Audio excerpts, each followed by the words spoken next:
Yeah, looks like we're out there on Facebook and YouTube. Hello, everyone that's watching out there. You're jumping on the program right now. This is Piano Tech Radio Hour. We're going to let in our live studio audience as well. Welcome those folks to the program. Hey guys, how you doing? Welcome to our live studio audience to the Piano Tech Radio Hour today. I'll give myself a little spotlight as well as our guest for the day.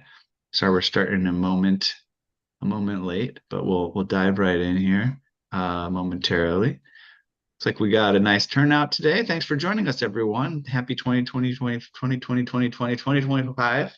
The year where I begin to stutter profusely.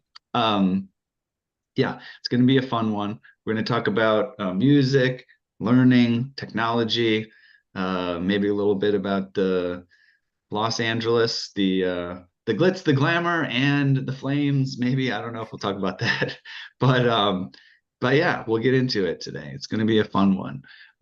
This is Piano Tech Radio Hour. If you're here and you've been here, welcome again. If you're not, I'll give an intro to the program just in a moment so you can find out where you are and what you can expect. If you are out there on Facebook and YouTube watching the stream actually live, we'll try to get some links out to you so that you can actually jump in the Zoom call if you so desire, be just a little bit more digitally close to us. But yeah, let's intro and let you guys know what's going on here. This is Piano Tech Radio Hour. We gather here every Saturday to meet with and learn from the most fascinating and knowledgeable folks in the piano and musical world. Could include a manufacturer of pianos, a rebuilder of pianos, musicians of all sorts, makers of other instruments, and of course, piano techs. Our mutual goal is to become better at our crafts, to help each other, to create an ever more musical world together. Piano Tech Radio Hour is brought to you by Piano Technicians Masterclasses. That's an online learning resource that brings you cutting-edge instruction from piano industry masters without leaving your home. You can find out more at pianotechniciansmasterclass.com. You could also subscribe to this program, Radio Hour. It's just $16 a month. You get direct access to each week's private Zoom call, as well as all the archival recordings of over 200 episodes in our member area. You can join using the link bit.ly/join PTRH. That's bit.ly/join PTRH. And then, of course, make sure to check out the podcast version of the show. It's audio only, fair enough, and you need a subscription to really access all the videos, but it's great for listening in the car, doing some work in the shop, lifting weights, whatever you like to do when you're podcasting. And then, of course, we've got a blog on Substack. Look that up. Get some cool actual technical information from piano technicians. And then social media, it's here whether we like it or not. Let's participate. You can find us on LinkedIn, Facebook, Instagram, and Twitter. X, I guess. I don't know. X, and this is the first time I actually said X when I made the intro. Twitter. Man, am I behind the times on that one? Okay. All right, let's intro our guest for today. His name is Patrick Boylan. Patrick is revolutionizing music education with MuseFlow. It is often referred to as the Duolingo of Music Education. So it's a software. It helps people learn music, piano. His journey from traditional music training to self-directed practice has reignited his passion for music and led him to create an engaging platform for learning through sight reading. In this session, we might hear about the intersection of music, self-education, art, tech, neuroscience, the story behind the software, how it got started. We'll do some demo so we can see what it does and how it works. But yeah, let's dive into it and experience the program here. So Patrick, welcome to the show. It's great to have you here. Thank you so much for having me, Ethan. Yeah, absolutely. Now I want to get kind of stick with the culture of the show. What we do at the beginning here is we like to reach back down memory lane in people's childhood and say where did music first enter your life, and how what were the the intimations that maybe someday this would be part of your career? Well, I mean, I think the arts started all the way back when I was a child. My dad was an actor in a dinner theater in Chicago when we were growing up, and so we always went with him. He always raised us. He raised us during the day, and then he took us to the dinner theater. And as they were getting ready and everything like that, my mom then picked us up and took us back home. And so it was kind of that dual thing. My first joke ever told on stage was at that dinner theater. I was a little kid in a pinstripe suit. It was a gangster town, and we were all these, Chicago gangsters and everything like that. And, my dad, pulls me up on stage as a little cute little kid with the pinstripe suit. And I say, okay, everybody, okay, I'm going to roll up my tie, right? And I'm going to put it, the top one, I'm going to put it down here between my chin. I'm going to put the bottom one. I'm going to roll both of them up, the top and the bottom, and I'm going to let them go at the same time. And I asked the audience, which one do you think is going to get to the end first, the top or the bottom one? And everybody's like, the top, the bottom one, right? I'm like, okay, I let it go. And it goes down and I go, oh, it's a tie. Nice. And everybody, and that was I like, should have saw that coming. I was like, I hey, we're gonna be, know, what's the right? joke? It's a good one. I did not predict that, actually. So that was that, like, theater bug bit me and everything like that. But I never really did anything theater wise until high school. First music, it was definitely music was my first passion.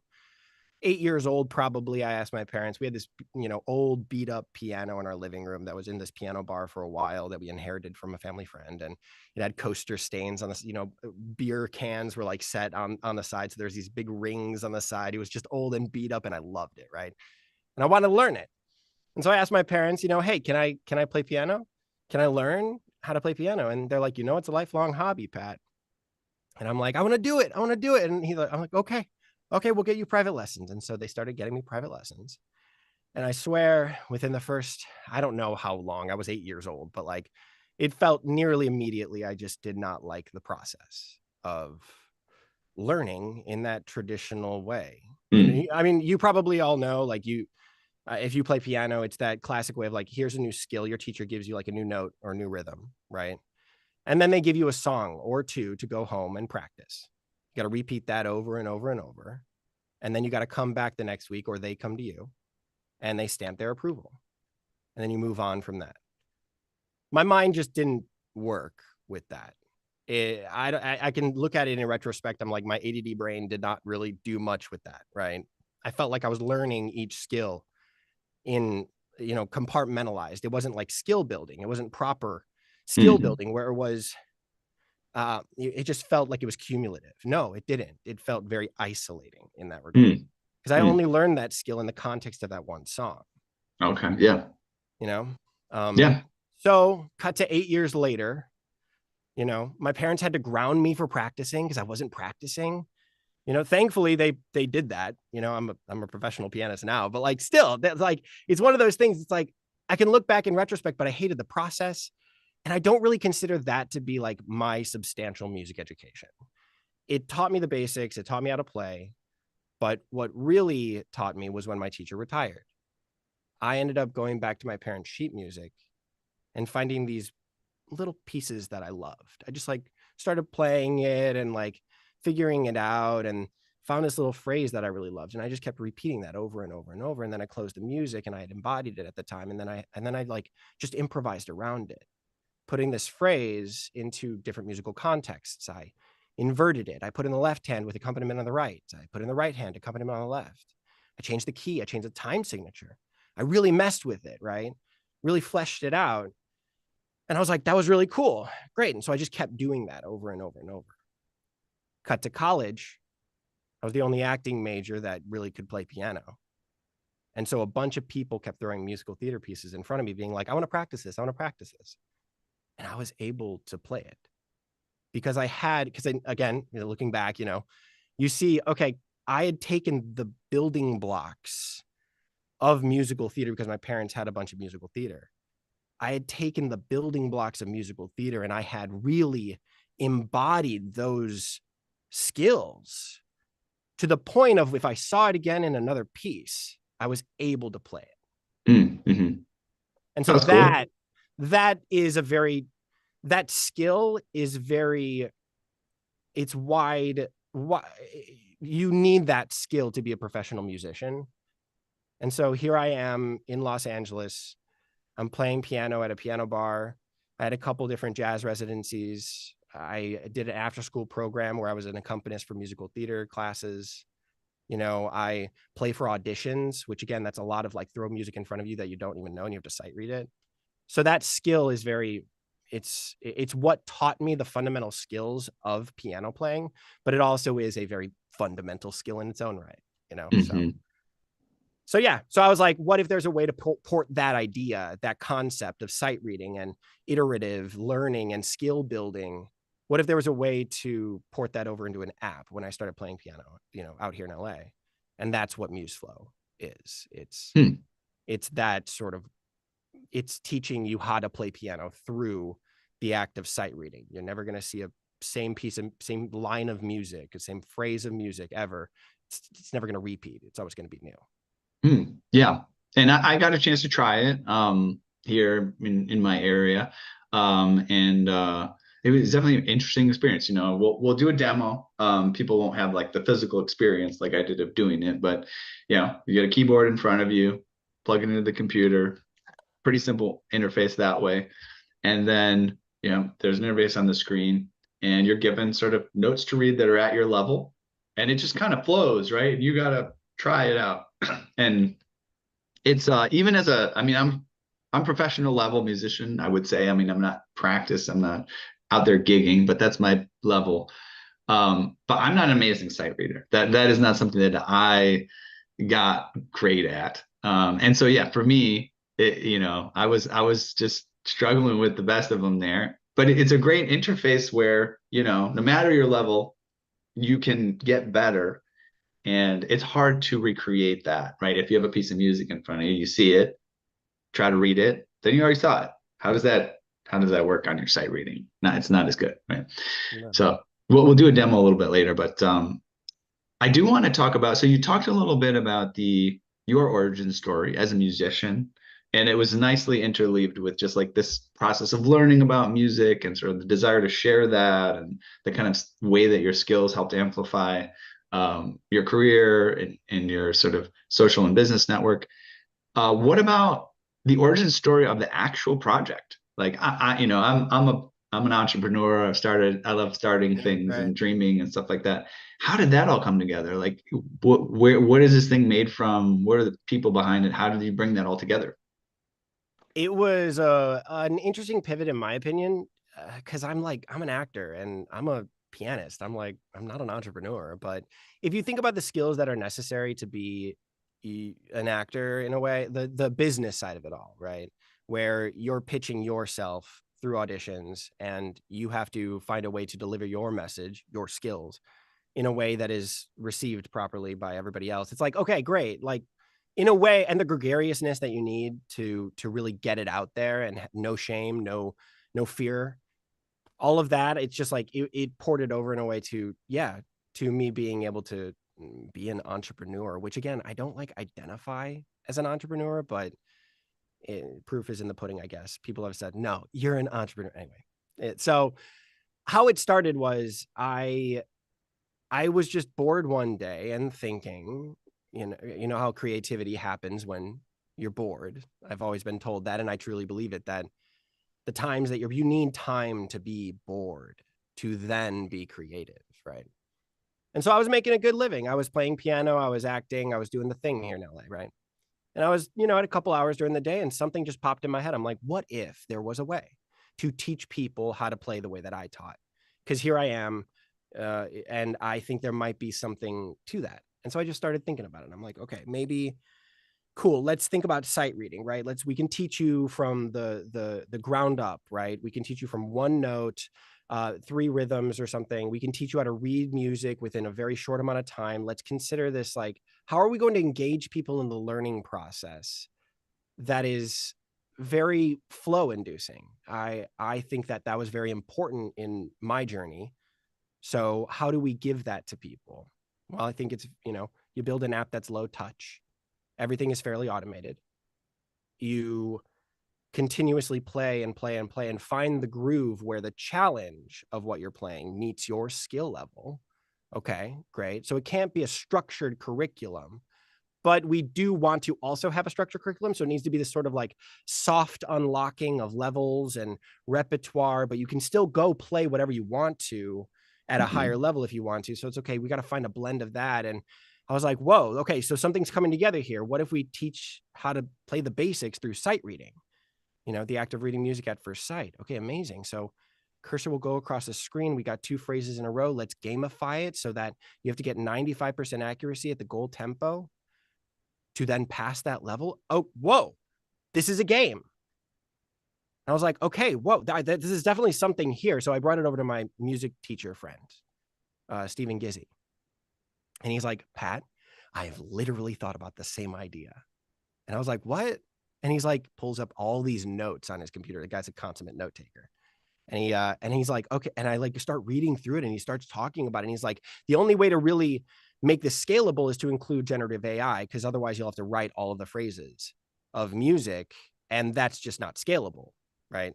Because later down the road, the complexity of each level is going to get much wider and you have to build and create all of those phrases. It's just like too much, right? Mm-hmm. And so I'm like, okay, that's a really cool idea. Do you know how to do that? And he's like, no, but I got a guy. And I'm like, whoa, okay. So we talk with his high school friend, Tucker. He's a bassist.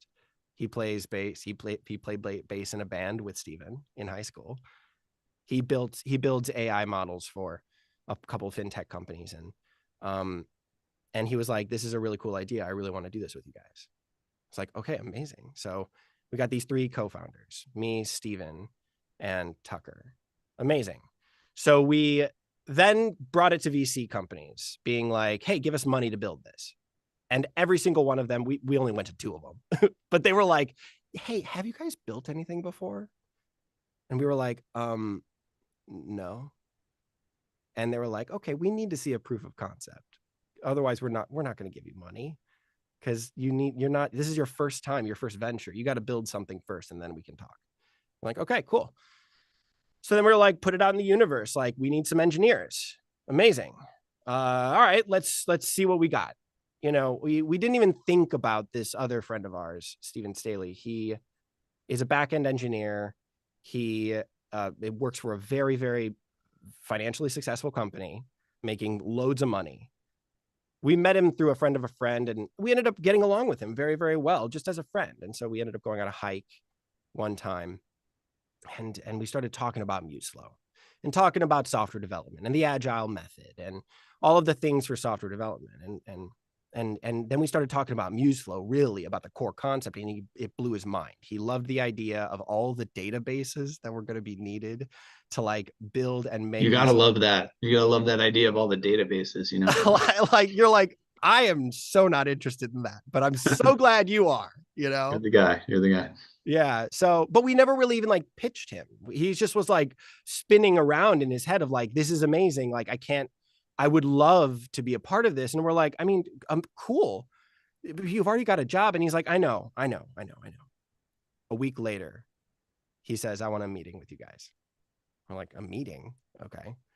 And so we get on the Zoom and he pulls up a PDF, a slideshow, and he says, why Stephen Staley should work at MuseFlow. And we're like, oh, okay, let's hear it. And he talks about his experience. He pitches himself to us ostensibly. And we're like, yes, 100%. We said absolutely on that call. We were like, yeah, we want you. You're absolutely the guy for this, right? We're also really good friends with him. So we're like, this is cool. You get to build something with your friends. A couple weeks later, I'm going into one of my gigs. I was just supposed to play background jazz on a Sunday at Maggiano's here in LA. And I see a guy sitting at the piano playing some Chopin. And I'm like, who is this guy? I go up to the regulars and they're like, I don't know. He just comes in sometimes and he sits down and plays. What are you going to do? Are you going to kick him off? We know it's your time. I'm like, no, I'm going to go talk to him. And so I go over there and I'm like, hey, I'm supposed to start playing. Do you want to like maybe go back and forth? You want to trade songs? And he says, sure. Yeah, that sounds great. So he's playing classical, I'm playing jazz, he's playing romantic, I'm playing, just back and forth, back and forth. We get to talking. Turns out the dude's a software engineer. And he lives right down the street and he works as a front-end engineer for this company called MedPro, which is another app. And so I buy him dinner, I butter him up. We get to talking about MuseFlow. I show him our pitch deck. A week later, he calls me up. He's like, I can't stop thinking about MuseFlow. I'd love to be a part of it if possible. And I say, let me talk with the team. Like, I think it's amazing. So like, honestly, a lot of it was luck, but it was, preparation meets opportunity. Yeah, kind of there's a thing. lot of momentum going on there. Yeah. Yeah, so I don't know if that, I don't really believe in those sort of like putting it out there in the universe, but not really acting on it sort of intentions. Nothing really is going to happen if you just put the intention out there and then don't actuate on it, right? Yeah. I wasn't really actuating on it. We weren't really actuating on it, but like we just started talking about it, and these two people got really interested right away. Andrew's a classically trained pianist, That's and perfect. he's a Yeah. software engineer, and you're like, this is incredible. And so yeah, it all just kind of came together. And so yeah, we've been building this for about a year and a half now, and so we've got a Awesome. solid product that we're really excited about. But the idea is just still so big, so we're still very much in the building phase of this, you know. All right. I think it's time to see it. What do you think? Should we Sure. check it out? All Yeah, right, let's do it. great. I think you've got screen share. Remember to put the share audio option and yeah, give us a rundown. And so basically, folks, I've tried this, very cool technology. This will be an update since I last saw it, I think over the summer. If people have questions, feel free to put them in the chat, stuff like that. And at some point in the future, maybe at the end of the show, we'll probably have a way for people to sign up with a discount too. So that'll be fun if you're intrigued and you want to pick up some skills. Yeah, let's Yeah. see what's going on. So since you've seen it, Ethan, we built the first interactive tutorial here.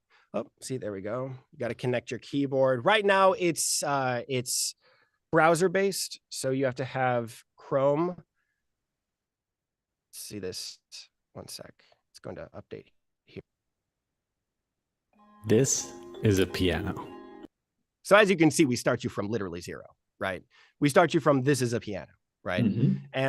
And so nobody's really doing something like this, which is like a truly interactive tutorial. Mhm. Check it out. Each key makes a different sound. The ones on the right make higher pitched sounds, and the ones on the left make lower pitched sounds. Try it out yourself. Play the key that is furthest to the left on your piano. Great. Now play the key that is furthest to the right on your piano. Nicely done. When playing music, So that's where we start you. Mhm. We start you. I And- clearly have a smaller keyboard than a solid 88 key keyboard. I'm Yeah. using my small little MIDI keyboard here. That's I think like 42 keys or something like that. 48. I'd love to make a comment. I'm remembering, trying it out, and you kind of mentioned this a little bit ago about this flow aspect, and I hadn't seen this demo that you were talking about. And it's like you're even embodying that here in the intro. Like I'm learning about the piano, the keyboard, but I feel like I'm listening to like a meditation music or Yeah. something, and I'm Yes. being Yes. hypnotized into like learning something. That's very cool. Yeah, I like that. So that's my co-founder Stephen Gizzy's voice. He has such a calming voice, and I was supposed to do the narration, but then he just kind of demoed it up with his voice, and we were like, oh man, no, his voice is like so much more calmer than mine. Mine's like grittier and forward and pingy. Like I got the commercial voice, right? But it's like for the meditation aspect, we want something more calming and Yeah. personal, and so we were like, his is perfect. So yeah, we teach you how to play your keyboard. We start off with non-duration. We start off with playing beats in time without duration, and then we teach you what duration is and how to hold down a note. And then by the end of it, you're learning what the grand staff is. we write out our music notes from left to right using a system of lines and spaces that looks like this. You can see there are two groups of 5 lines each, with 4 spaces in between those lines. Each one of these groups is called a staff, and the whole thing combined is called the grand staff. Since we use both of our hands to play piano, we put notes in the top staff when we want to play them with our right hand. A lot of detail there, right? And we learn time signatures, counting beats, all that good stuff. So there you go. That's the end of level 0. That you can go through within like 7 minutes. So we teach you how music is written, how to play your keyboard within 7 minutes. Fantastic. Level 1, if you can see down here, is middle C. We give you 3 rhythms right off the bat, give you a whole note, give you a quarter note, give you a half note. You can start from there. We build you note by note. Second note is D. Third note is B. Fourth note is E. right? Keep on building, keep on building, keep on building until we get to harmony. You get polyphony here, okay?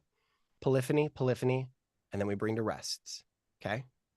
Bring in rests, keep on building new notes, keep on building new notes. It's very iterative. Again, you're never going to be repeating the same notes again. Let me just show you level 15. I'll show you level 15 here, and we'll see how it works here. This is what our old tutorials look like. We're still building out the interactive tutorials for each of these levels. But they were just slides at this time, which never really was like so engaging and not flow inducing, right? So we're like, great. So this is each level is made up of tiers. So we start off by giving you much easier. This is monophony, right? Monophonic. And then we bring in harmony. And then we bring in more complex harmony. Goal tempo, if you can see, is 72 beats per minute. If you go below it, what's going to happen is you're going to see these things light up. These are what we call chevrons. These are 4 phrases in a row at 95% accuracy. Boom. You've passed the tier or level. Okay. If you're below the tempo, below the goal tempo, these aren't going to light up. You can just keep playing, which, crazy enough, we actually have a couple people that are subscribed to MuseFlow that they've beat our current unit, like our 26 levels that we've got currently for unit 1. They've already passed it, but they just want to keep using MuseFlow because they just want to keep playing the iterative music that they just want to keep getting in that flow, getting in that groove. It's kind of a beautiful thing. I never really thought about that use case for MuseFlow until users started using it in that way.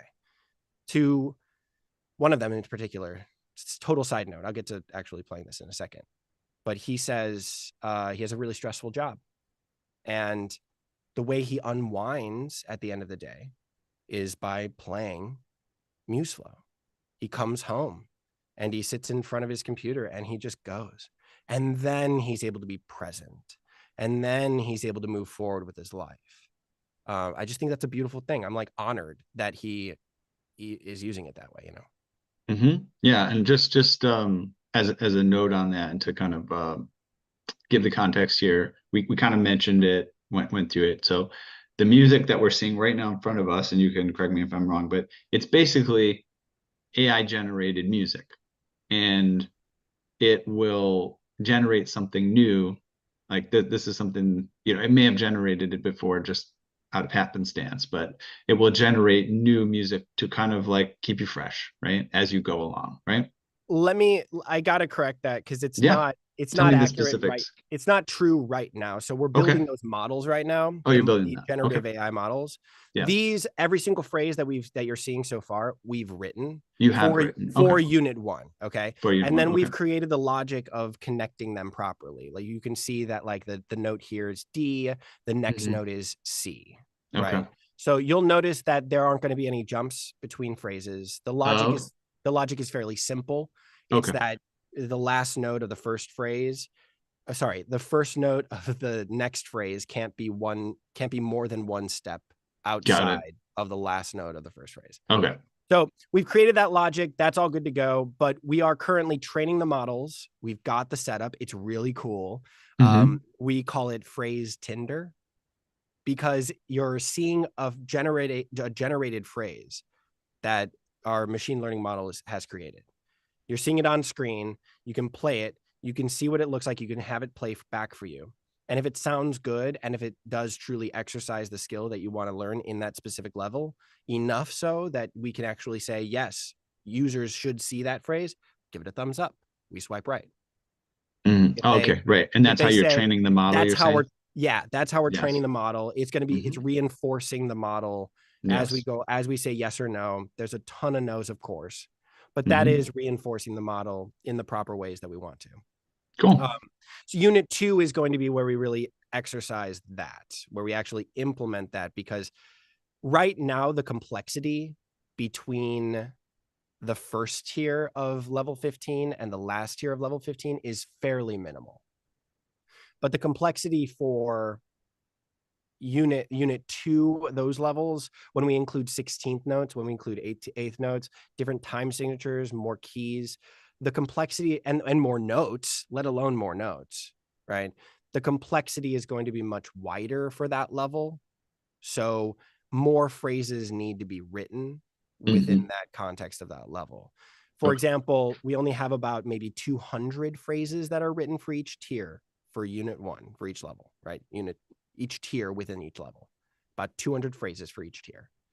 Unit 2 for each tier is going to be about 600 phrases that we give the thumbs up to. Just to show you the disparity between unit 1 and unit 2. Exactly. Yeah. And at that point, we're going to be including what is called complexity adjustment, where we have, so we've already created the cataloging system of complexity for each phrase. We have about 72 metrics that we judge a phrase on its complexity.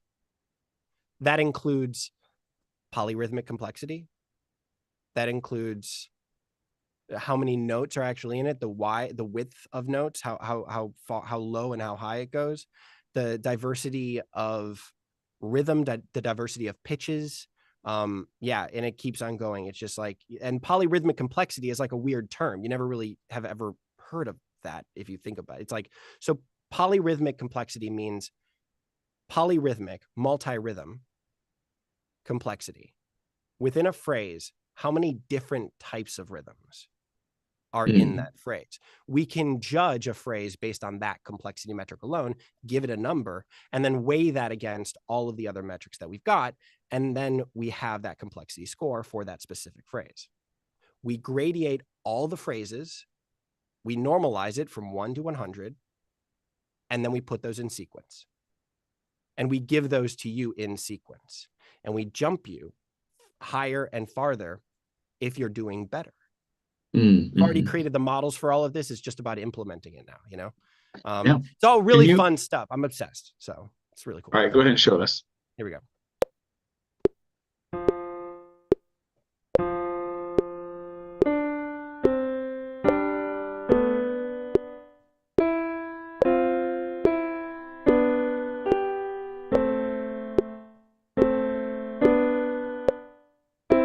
Notice the chevron up there?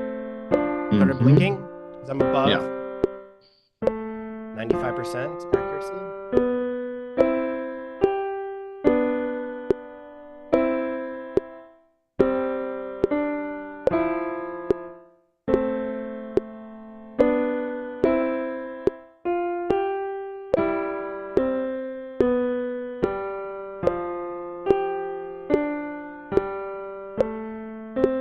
If I miss a note, it turns red.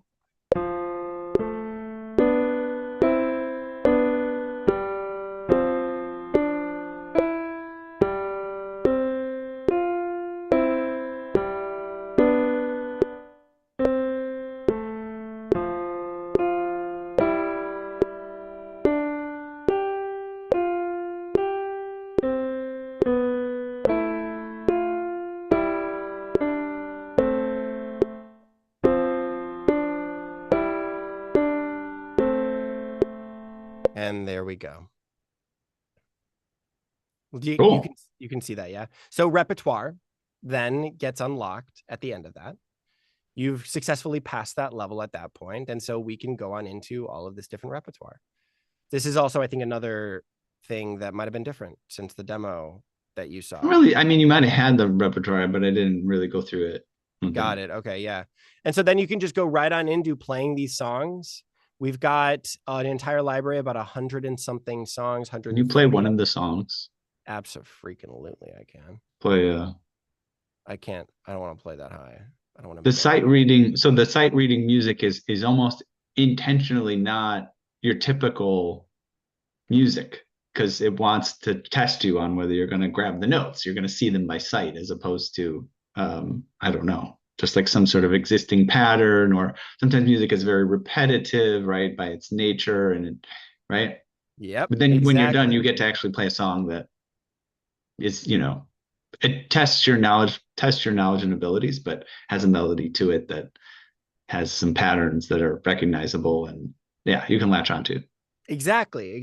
I think that's kind of that's in a way the unique selling aspect of MuseFlow, is that you're learning the core concepts of music outside of the context of songs, because humans are so natural to recognize patterns within songs, you know? Mhm. And so we latch onto those patterns very quickly. And so that's what we learn by rote. We end up learning the patterns by rote instead of learning the note or the rhythm or the new skill, whatever it may be.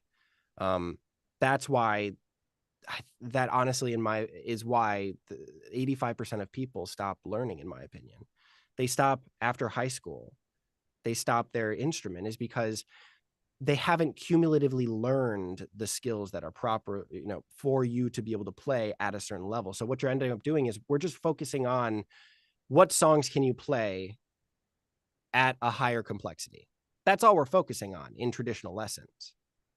Whereas there is a different threshold. There's another one that we want to focus on. What can you play at first sight? We want to raise that threshold up so it meets what songs you're going to be learning, so that you're not just focusing on the learning of those songs. You're actually getting to a place where you can play those songs proficiently faster. Then you can get into the answering the questions of, why do I want to play it this way? How do I want to play it? Give me the emotion behind it, the musicianship aspect. Now that is the fun part of playing. Let's play a song.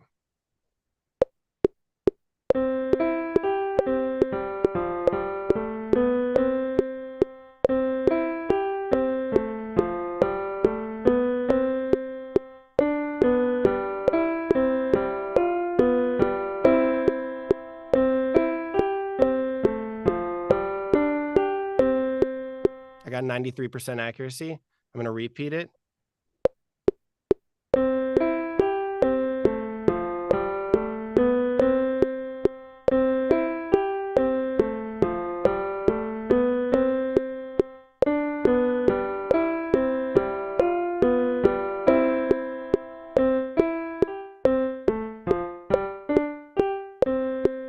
So yeah, that's of course you can change the tempo, but the goal tempo for this one is 140. That's pretty high, right? Yeah.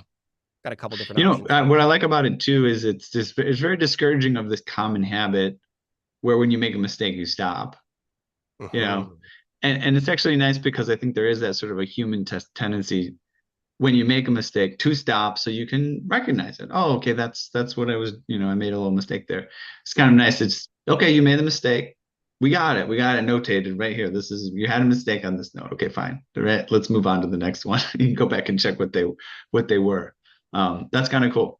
We noticed that there is in at least Stephen Gizzy, my co-founder, has mentioned often to us that he used to teach in the traditional way. And so many kids these days, and I think this has been the case forever with the traditional way of teaching, they get clammed up with failure. They hate it. They can't stand it. They're afraid of it. We don't really know the details of it. I think it goes back into a lot of psychological principles of like, maybe back in the day they were shamed for being bad at something, and maybe that's really stuck with them. Maybe the teachers have done something bad, and so we've also been pretty engineered to think that perfection is the only good in the process of learning, 100%. So I think that has come into play here. We very specifically deter people from stopping. We want you to just keep going. Failure should just roll off your back. And so it doesn't really matter if you mess up. It doesn't. You can do it again so easily by just clicking this repeat button and it starts again. So you can just keep playing. We saw one of our co-founders play once, Staley.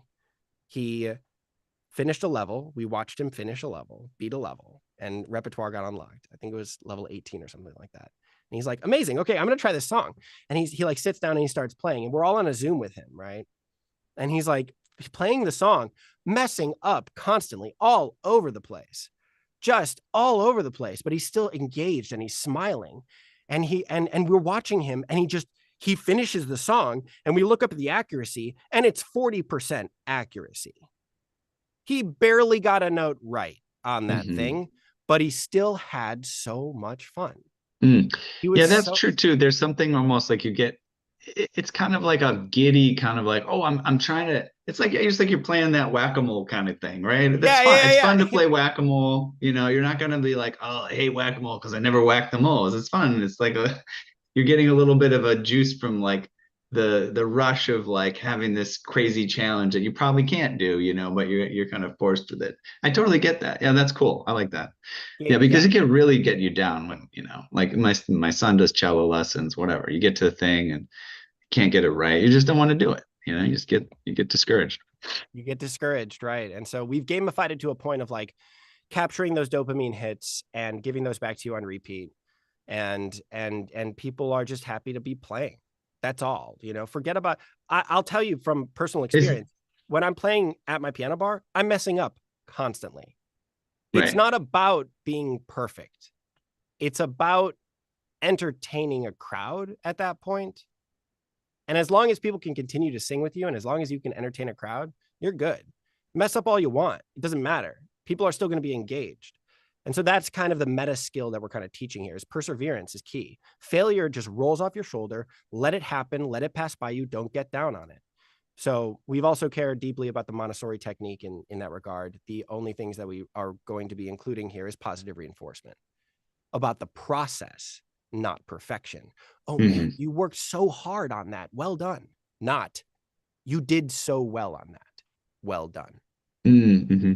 Yeah. There's a difference. Sure. Progress, not perfection. Process over perfection. Wonderful. So that's the app. Very cool. Yeah, exciting. Exciting. Thanks for sharing the updates and everything. Of course, if anybody has any questions or anything, that's fine. If you don't, that's fine too. But yeah, feel free in the chat to say something, or even if you want to come on video or audio, we can do that if necessary. I think I do one thing that I kept thinking while we were doing the demo is, we do have a lot of piano technicians in our audience. It's kind of our core audience. So what's cool about this, if you like this, if you think it's fun, it's like every day we're running into people who are learning to play the piano. So,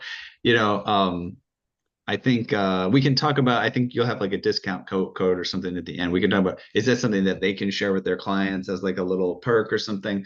But I think, it's kind of fun. Somebody's talking, you're talking to your client. They say, hey, I'm trying to learn. Okay, here's this cool app. Check it out, a discount code. So hopefully we'll spread the word to our community. It's kind of like a perfect little end. Everybody's learning. Everybody needs some practice this stuff. Yeah. So keep that in mind. And I'm sure there's also, myself, I play really well. Like I said, my sight reading's not that great, but there's also piano tuners. They're a bass player. They're a flute player. I don't know. I think there's guys that tune piano that don't even play music. I think that happens, but there's guys who don't really know how to play the piano great, but they tune it. And so that's kind of fun too, to build your own skills. And then, you also get that dopamine hit of, I just finished my tuning and now I'm learning to actually play better, and you can play a little something. So there you go. I love that. I do see that there maybe was a question. Was it David from David? And did you want to come on audio or camera? Yes, or I'll do audio online if it's okay. Well, did you just turn your camera off? No, I didn't. I'll add a spotlight. Here you are. Hello, David, from David and Hope. How's it going? What's your question? I am good.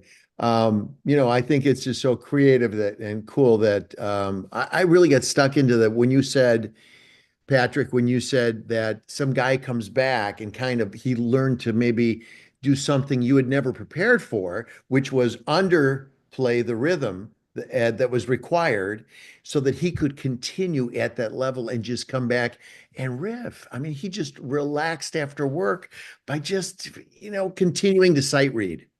So continuing to be creative, he got these creative dopamine hits over and over. He gamed your gaming system. Yeah. Yeah. I think it's so cool. I think the fact that you start out so basic and you come and you just keep following people as they progress or as they want to progress, instead of like a teacher that makes you progress or maybe even shames you for not progressing. I think, the fear of failure kind of stifles creativity and learning. So, I mean, that's exactly what you were saying too. So I think this product right here has so much promise. Oh my gosh. Oh, thank you. For truly getting people to love to play, That's to the goal. love. So I just wanted to say that. Thank Thanks. you. Thank you. Thank you. And are you wearing suspenders, David? Yes, I Thank am. you. Thank you Thank very you. much. Thank you for wearing suspenders. Are you wearing suspenders? I am not. I'm wearing a Canadian tuxedo though. So I got Oh, that going for me. But yeah. I thanks find my for pants, if I'm not wearing suspenders, my pants fall down. So I have to. It's required, you know what? And also I'm just realizing this in the era of COVID and Zoom, somebody's wearing suspenders, you know they're wearing pants. You know what I Yeah. mean? It's like a little, just a little vote of reassurance, you know. They're not, even if you're trying to fake it, they wouldn't stay like taut. You got to have pants on. Well, I don't know. I Wearing think that suspenders. if that became the indicator and people, really needed to show, you'll eventually get something you could tape on yourself only for Yeah, yeah, they the would. fake it. Somebody would game it. Somebody find a workaround, right? All Thank right. you Any for chance to not thank wear you pants, Yeah. for And luckily with your the thing you're creating here that you've created, it doesn't matter whether you wear pants. No, it doesn't. Right? Not at Okay. All all. right. matter. And I'm Doesn't done. matter. Thank you. Thank you, thank you, thank you, David. That should definitely be your tagline. Yeah, you don't even need to wear pants. You don't even have to wear pants. MuseFlow. You don't have to wear pants. Yeah. That's too funny to me. All right. Well, thank you, David, for the comments. Let me see if there's a chat comment here. We have a comment here from Adrian Holz saying, are there any social gamification elements where players can connect with other users? Also, what is the maximum level of difficulty? Yeah, great question. We're definitely building a community where it's going to be a part of the app itself. So again, right, this is just the beginning. We have so many other features that we're building out. An exercise library where when we recognize that you're messing up a certain interval or a certain rhythmic pattern, we'll give you an exercise to work on that specific interval or that specific rhythmic pattern, whatever it may be. We can recognize the patterns within your playing and give you exercises to work on that. We also definitely want to build out a teacher portal where they can see all of their students' rosters and assign exercises or assign levels. We have a couple teachers that are using it right now as like, this is their homework. So they send out the homework to their students being like, finish levels 1 through 3, right? Or let's work on a couple of exercises in the actual lesson. We'll share your screen. Let's work on it. Let's talk about posture. Let's talk about finger positions, all that stuff, right? Which is also really cool. And absolutely, we want to build a community. We think it would be really great if people can build exercises for other people and say, hey, I built this exercise. We think it's really cool. I want to send it out to the world and share it with people. Talk about their progress, talk about what they like about the app, what they don't like about the app. We have a few of those little, nuggets of, we got a survey that people can fill out, all of those things. But when it comes to a community of players, we are planning to build a community. When it comes to the farthest that we can go, let me share my screen. Right now, Unit 1, you can go all the way to 14 notes. Okay. This is, let me show you. 14 notes. We've got 2 octaves. We got from C to C. It's C3 to C5. C major only for now. Unit 2 is going to be different time signatures, different key signatures. But the new time signatures that we have in Unit 1 are 4/4, 3/4, and 2/4. 2/4, of course, being the hardest because it's the fastest. It's not technically the fastest, but when it comes to consuming and playing material, yeah, it's going to be the fastest, especially in comparison to 4/4, where there's definitely more beats per measure, right?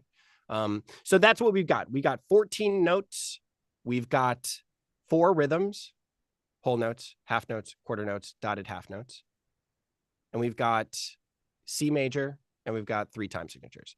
So that's the current, I'll tell you right off the bat, you want to watch me play this? I'm not that good. I'm working on this. Like I've only passed this level once, and it took me a while to do it. I kind of want to show you what we're about to be releasing as like a little teaser to show you guys. This is our dev environment, and I want to show you what we're working on this right now. Oh yeah, you can see this. This is like the whole 14 notes, you know. And so we've got the different things that you have to move around. We've got the hop, the skip, the pivot, right? Those kind of things. I don't know if this is the level to show you, but I kind of want to show you guys if I can beat it. It's an end of tier wrap up that shows you a data visualization of your playing. This is going to be released probably next week sometime, actually. Cool. All right, let's see if I can do it. Here we go.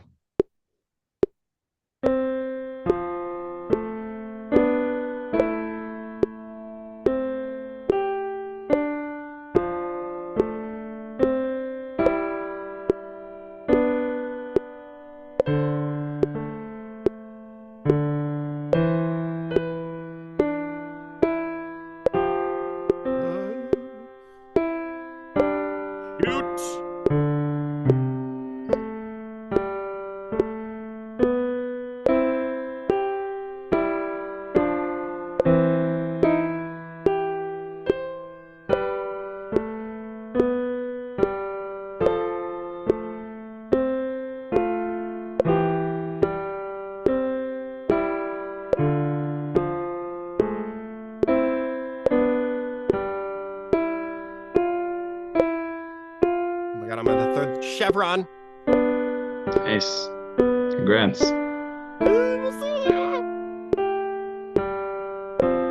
Shoot. Oh my God, I did it. Wow. Nice. Congratulations. Thank you so much. I kind of want to, can you bump the tempo so you only get 40% though? I want to see what that looks like. Oh my God. Oh, actually, I don't even know if this is, oh shoot, I can't show you the data visualization. Unfortunately, it's not the right, that's software stuff. It's not the right. Oh, okay. What it's called branch. Somebody else has pushed their development, what they've been working on. This is not the proper branch. So let's see what it looks like at 150 beats per minute. Okay. Go. Yes. Oh my gosh, guys. I don't want to, let's try it.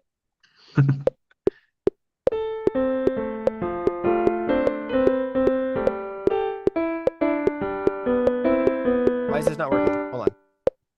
I feel like it should be working. 1 second. Let me redo it. Did we break it? Did we go too fast? Might have broken it. You know what? I'm going to go back to beta. I'm going to go back to the actual app itself because this is more reliable. All right. So we're on 3.4. Let's see what this looks like at 150. I'm going to do 120. Okay. You were still pretty good. You were like, it said 85.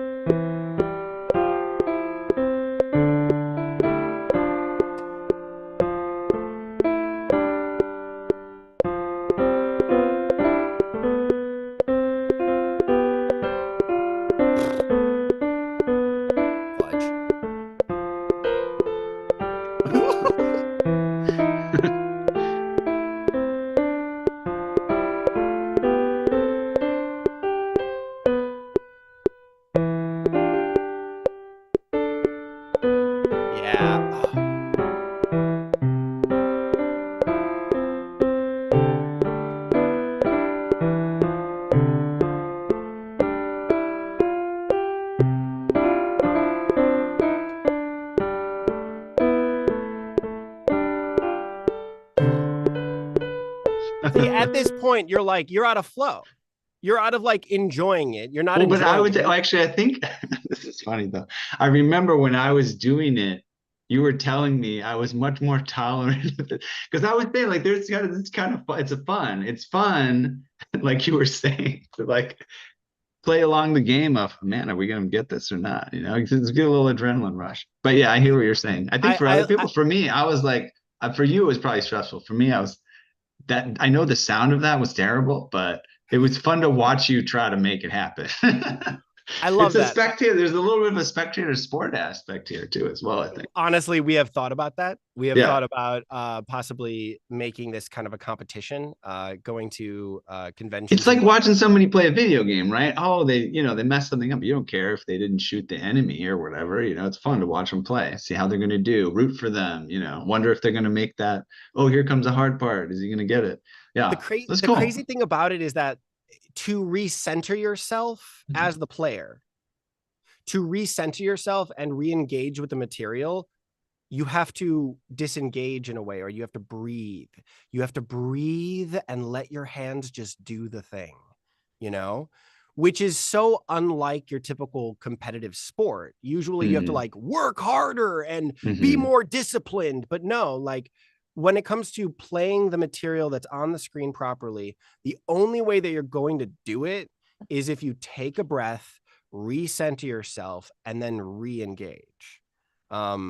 And so it's just an interesting sort of, you have to combat your own desire to just like try to muscle your way through it, you know?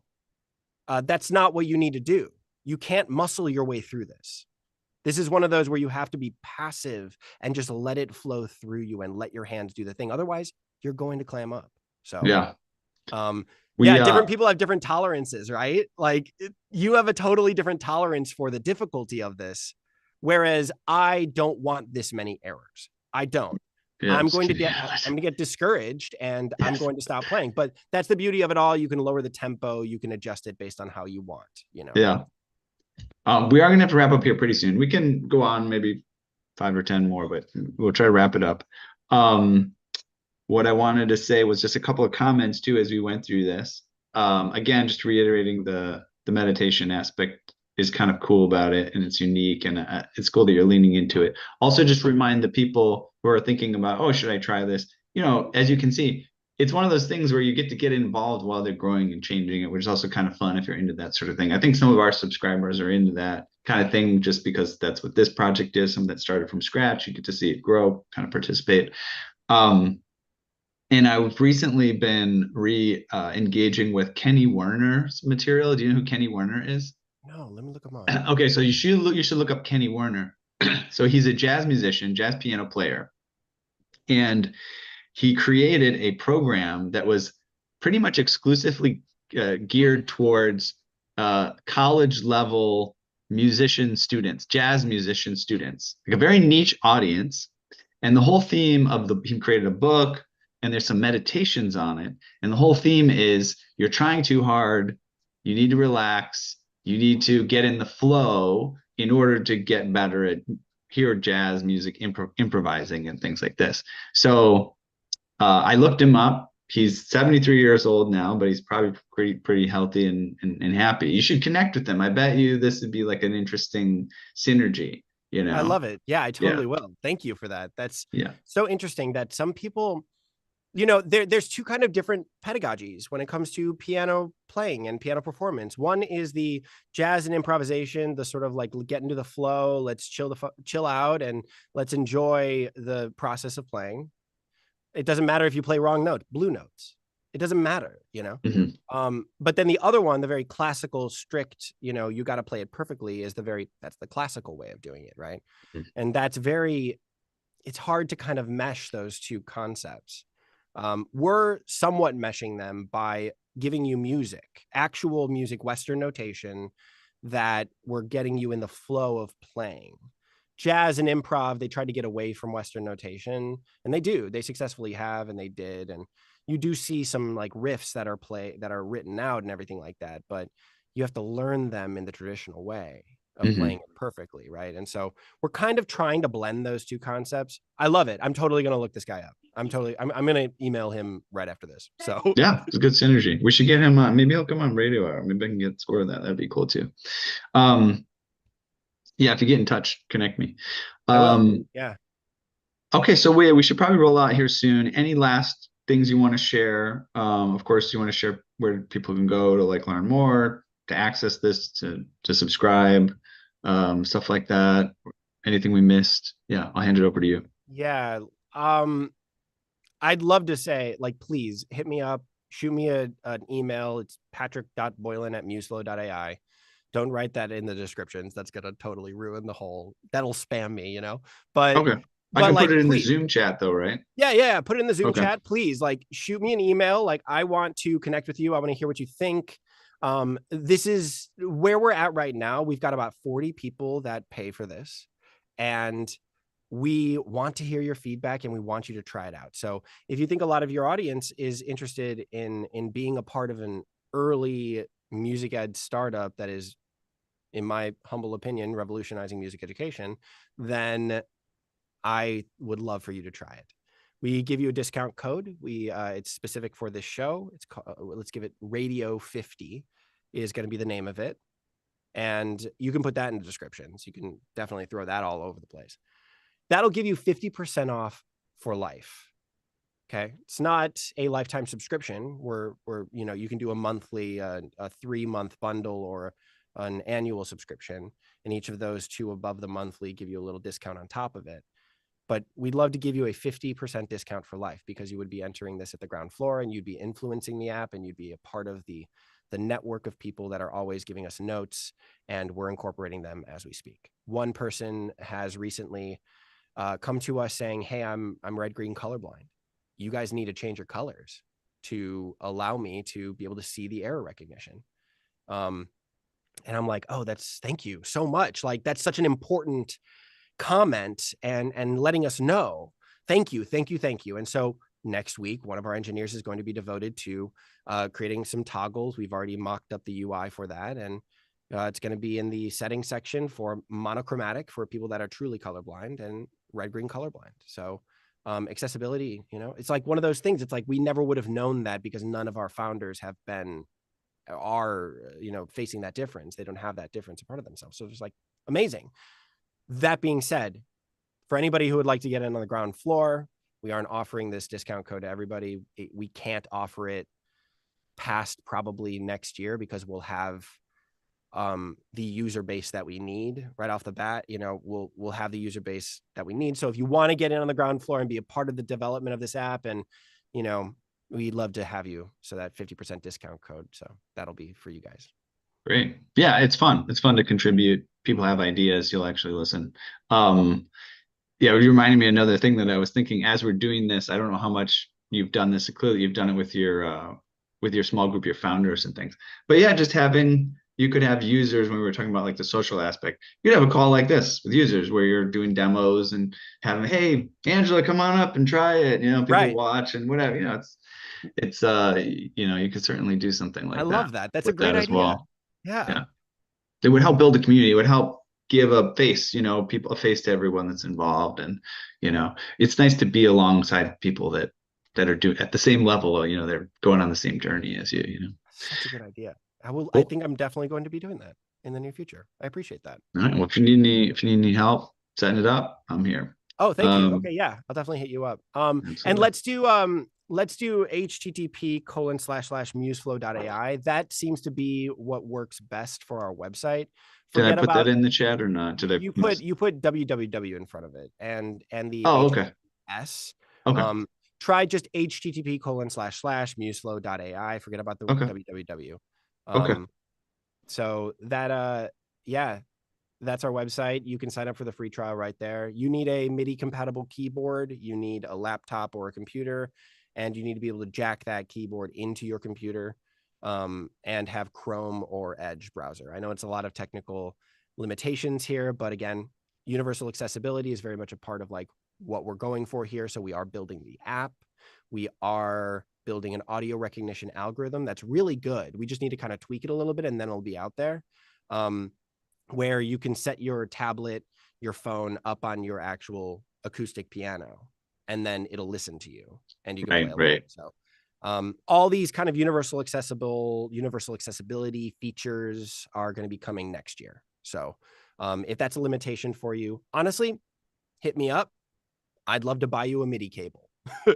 So I'm here to help in any way to minimize the limitations, because I know it's technically limiting right now.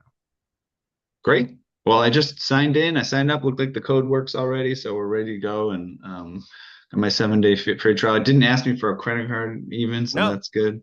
No, right off the bat. Yeah. I'm supposing at some point that it will.